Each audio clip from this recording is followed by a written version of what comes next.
are some best resources or best practices in recruiting new professionals to the field? I think we have to make people feel welcome, and I think oftentimes the job search process can make you feel like a number rather than a person.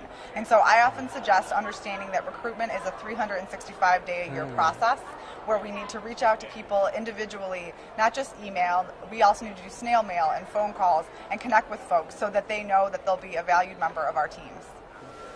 I really think from my position personally, I'm an entry-level professional, and just really seeing a plan of action. Having your supervisor ask you, what are you looking to get at the end of this position or this experience, and then providing those tools for professional development. Me being able to experience this the first time is very, very exciting to see the different levels that are here and to see where I can become in the future, where I can go. I would say that we're very much a great community, a sense of community. We are a field of, like we were talking about yesterday, was a group of huggers. You basically have people that really care for each other. It's just our nature, it's part of our field. I'm an ex-school teacher, and having done that, and this is very similar, but there's really great sense of caring and also a great sense of community and pride in it.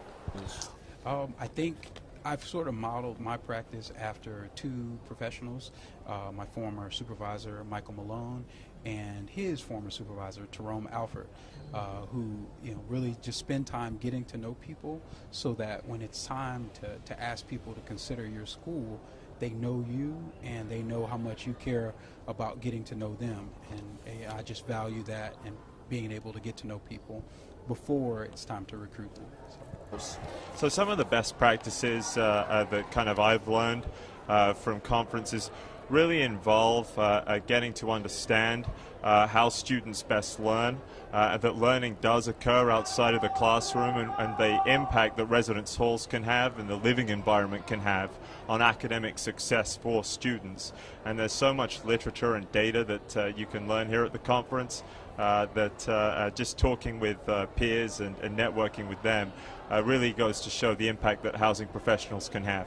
I would love to know the answer to that question. I think that's another thing that I'm here to find out about. But I think, as far as recruiting new professionals, I think Stars College is a really excellent way. I'm a Stars College alumni.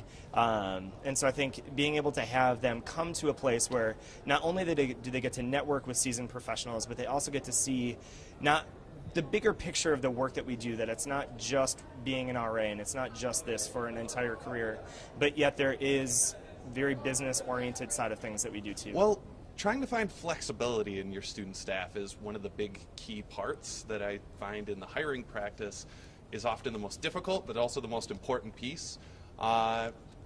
Really, when it comes down to it, it's setting them up to know kind of what they're getting into as early in the hiring process and promotion process as possible.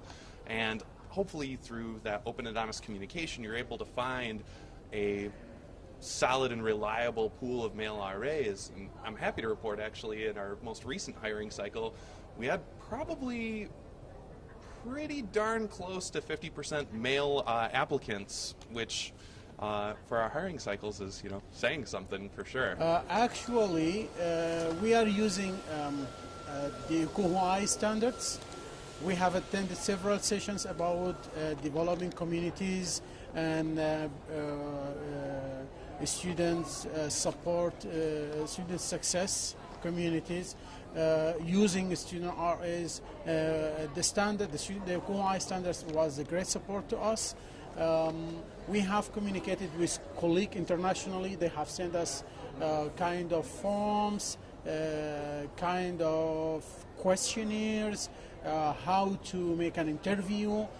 Just now I left a session about the marketing, how you market for your RA, how you select your RA.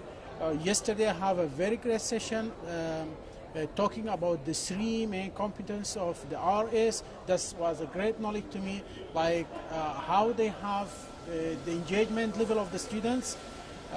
Second, do a survey, learn about the communities they have.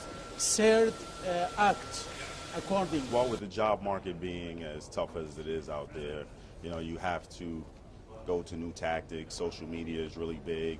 Being here at the conference is a great way to meet other professionals and find out what's going on in their campuses and what positions may be open.